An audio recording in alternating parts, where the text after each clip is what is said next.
gi-give ko or Christmas wish ko para kay Brent is pahinga. Ay, Kasi ngayong December, sobrang as in araw-araw may ginagawa siya, araw-araw may trabaho siya, pagod na pagod, nagkakasakit na nga siya, sobrang sipag na tao. So kung kaya ko mag-wish ng regalo sa kanya, gusto ko siyang bigyan ng pahinga.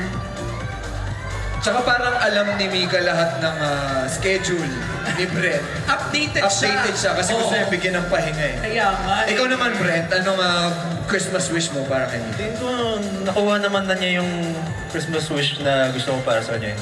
Well, bukod sa akin, joke lang.